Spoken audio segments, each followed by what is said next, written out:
Hola, soc el Daniel Galindo de l'empresa AudioCerver i el que m'agradaria exposar-vos en aquest vídeo és la característica del mouse over.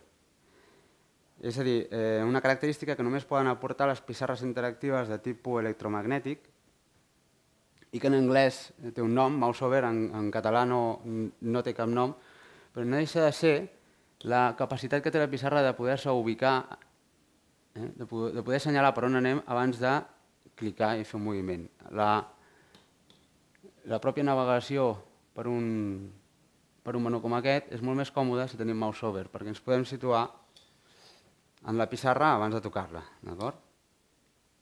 Si fem un traç i després volem continuar, si sabem per on anem, podem continuar aquell traç exactament per aquell punt, com estem fent aquí. El mouse over també seria la característica que ens permet fer servir una eina de matemàtiques com podria ser el compàs d'aquesta manera tan ràpida.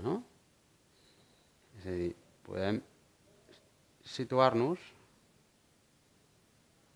en el punt en què volem i podem fer feines d'aquesta manera, tan còmoda i ràpida, perquè la pissarra ens indica on estem abans de tocar-la. Fixeu-vos que aquesta eina no reacciona igual en tots els seus llocs. És a dir, si jo em poso aquí, m'indica que es mourà, si em poso aquí, m'indica que s'estirarà, si em poso aquí, que serà més ample, i si em poso aquí, finalment, dintre aquest triangle, serà quan m'ajudarà a fer les rodones.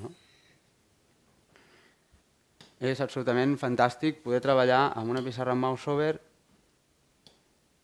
i tenir eines d'aquest tipus.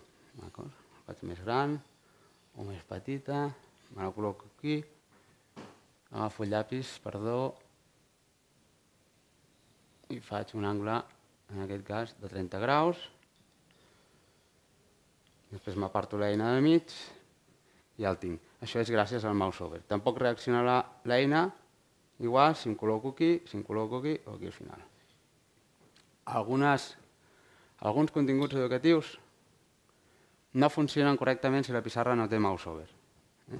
És a dir, en aquesta taula periòdica tenim una previsualització aquí, en aquest quadre, de tots aquells elements que hi ha, i quan decidim tenir una explicació més àmplia, llavors fem clic. Hi ha dues reaccions, una quan m'apropo i una altra quan faig clic.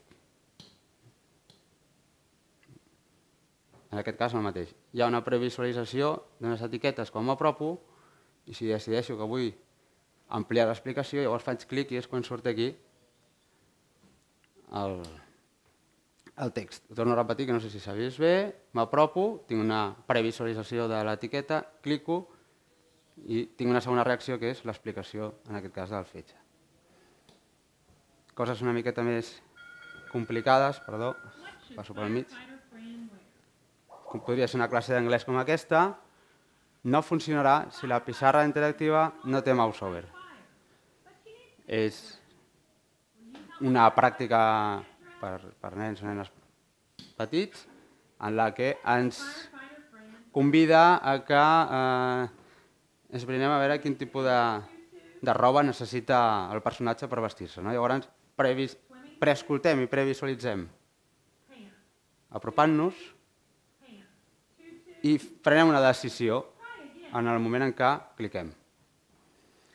Molts altres programes d'ús més generalitzat, com per exemple podria ser el GeoGebra, tampoc funcionarà de tot correctament si no tenim mouse over. És a dir, si jo vull ubicar-me un altre cop en el punt d'inici, si no tinc mouse over ho tinc bastant complicat. Vull fer una circunferència i vull que sigui tangent amb el triangle, com que tinc mouse over, per aproximació puc acabar ubicant la circunferència allà on jo vull.